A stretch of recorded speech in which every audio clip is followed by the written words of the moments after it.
नमस्कार। आज हम बात करते हैं मेष लगन पर। मेष लगन, केंद्र में मंगल, इसे स्वयं में ही राजयोग कहा जाता है। ये मंगल बहुत शुभ माना जाता है। बस इसमें आप बुद्धि का इस्तेमाल करें, आक्रोश ना हो। इसके मित्र ग्रह हैं सूर्य और गुरु। इनकी दशाओं में हमेशा ही आपको शुभ फल मिलेंगे, लेकिन ये निर्भर ज़रूर करेगा कि इनके स्वामी भी सही जगह बैठे हों। कोई भी ग्रह अपने ही घर में बैठने पर योग बनाता है, अतः एक शुभ है। अब मेष लगन में सेकंड भाव है शुक्र का, तो इसे कुटुंब भी कहते हैं और धन भी कहते हैं। तो ये स्थिति जो निर्भर करेगी आपके शुक्र पर निर्भर करेगी कि आपका शुक्र कहाँ है। शुक्र आपके दाम्पत्य में भी महत्वपूर्ण रोल अदा करता है। आपकी वाइफ मतलब आपके पार्टनर, तो शुक्र भी इसमें बहुत महत्वपूर्ण है। और इसी प्रकार देखिए शनि भी बहुत महत्वपूर्ण है। शनि आपके कर्म का कारक है और लाभ का भी। जो भी काम करेंगे ये दोनों ही खाने शनि के हैं, कर्म और लाभ। यदि आप कर्म करेंगे तो उसका लाभ भी होगा। तो ये शनि और शुक्र और शनि दोनों ही आपकी आर्थिक स्थिति को भी दर्शाते हैं। वहीं बुध आपको पराक्रम देता है बोलने के लिए। ये कहते हैं ये विषय है आपका कम्युनिकेशन का।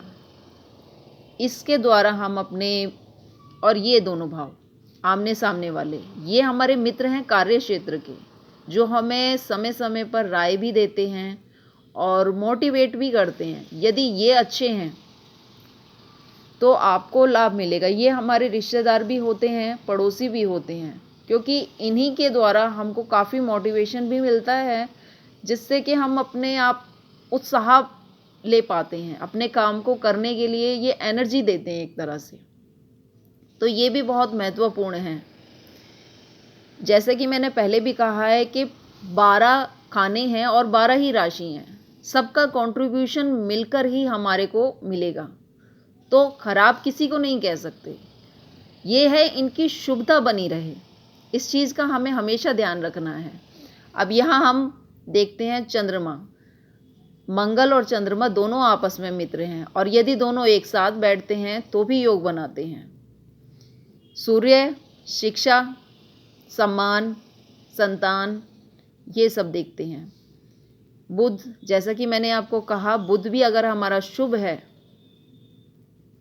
शुभ स्थान पर बैठता है, तो ये हमारे नौकरी ऋण वाली समस्याओं को खड़ा नहीं होने देगा। शुक्र आप पहले ही क्लियर कर चुकी हूँ, ये अष्टम है हमारा, ये भी मंगल का भाव है।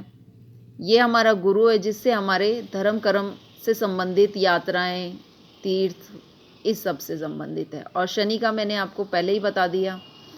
उसी प्रकार ये आपस में, इनकी जब भी दशाएं आएंगी आपको उचित फल प्राप्त होंगे। क्यों? ये मंगल को हमेशा समर्थ करते हैं। ये आपस में मित्र हैं। वहीं शुक्र और शनि भी संभाव रखते हैं, ये भी कहीं ना कहीं मंगल को बल देते हैं। बस आपको याद रखना है इन सभी ग्रहों की शुभता बनी रहे। तो मैंने इस बार बताया आपको कि मित्र ग्रह कौन से हैं और उनकी दशाओं में हमेशा ही आपको शुभ फल की संभावना ज़्यादा रहेंगी।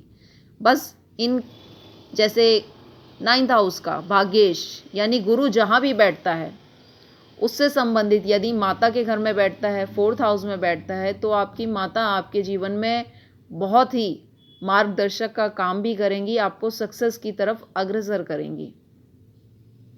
वहीं अगर गुरु आपकी 7th हाउस में बैठता है, तो आपकी वाइफ या आपका पार्टनर, हस्बैंड वाइफ जो भी, एक दूसरे को पूरा प्रोत्साहन करेंगे, अपने फील्ड में हेल्प करेंगे।